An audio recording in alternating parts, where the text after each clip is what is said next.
Welcome back, everyone. Here with another true survival story from the mountains of Georgia. On August 27th, 2013, just after midnight, a man driving through Elbert County, Georgia, spotted what he thought was a dead body laying on the side of the road. But when the driver stopped to investigate, he found that it was actually a very much alive young man who had been shot in the head. The driver called 911 and stayed on the line with the operator while helping the young man. By the time emergency services arrived on the scene, they were able to get the victim, whose name we will learn is Zach, into an ambulance where he was then taken to a nearby hospital. While en route to the hospital, the young man was conscious for a short time before falling unconscious again.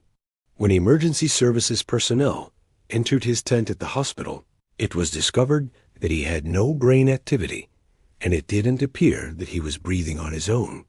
He was placed on a ventilator to help him breathe, and doctors ran tests, trying to find any sign of life or brain activity. A scan revealed that Zach had a bullet wound, consistent with a gunshot, and he had also suffered a traumatic brain injury. His condition was critical, and he was put into an induced coma. At some point, he was airlifted to Atlanta Medical Center, where he was placed on life support. Meanwhile, investigators were trying to figure out how Zach ended up shot in the head on the side of a quiet country road. According to Zach's family, he had been struggling with drug addiction for some time, and they believed he had gone out into the woods behind their house to use illegal drugs.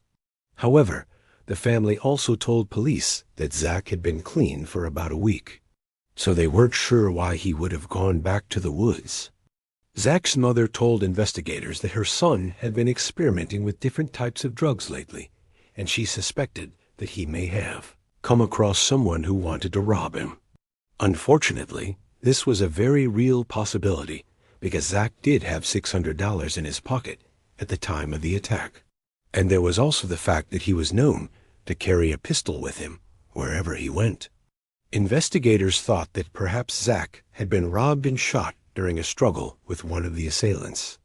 But after 3 weeks without any new leads in the case, they began to lose hope of ever solving the crime.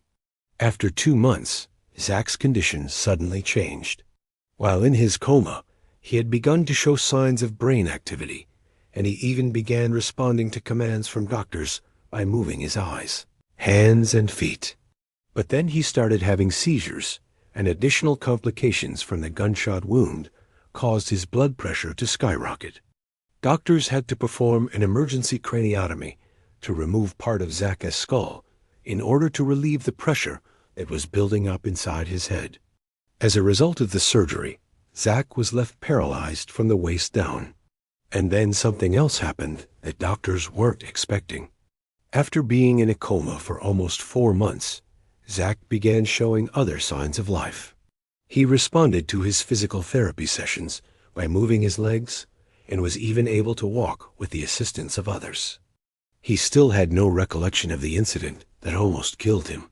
But as time went on, doctors were able to wean him off of his pain medication, allowing him to move home to his family's house in Alto, Georgia.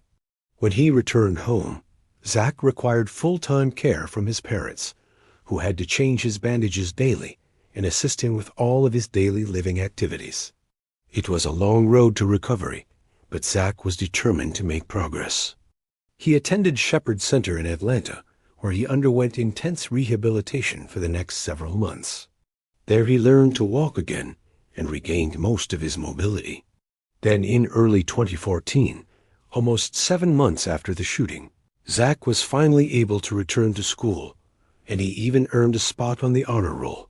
Life was definitely looking up for Zach, who was now free of the coma and was making good progress toward recovery. But not everyone was so happy about his recovery. In March of 2014, a man named Brian Winchester was arrested in connection with the shooting.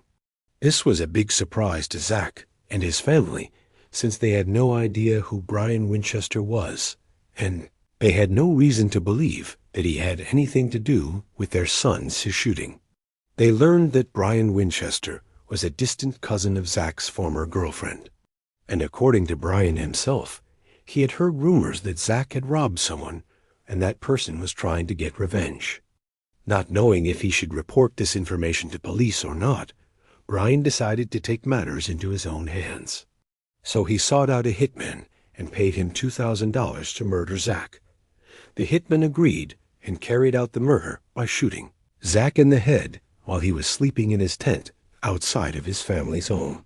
And Brian called police and told them that he saw a group of people running away from Zach's tent. He said that he tried to stop them, but they got away. What Brian didn't know was that a neighbor had security cameras that recorded the entire event. So police knew that Brian was lying when he said he tried to stop the suspects. They also learned that Brian had taken out a large life insurance policy on Zach, which gave them probable cause to arrest him for murder. Brian was charged with murder, possession of a firearm during the commission of a felony, and aggravated assault with a deadly weapon.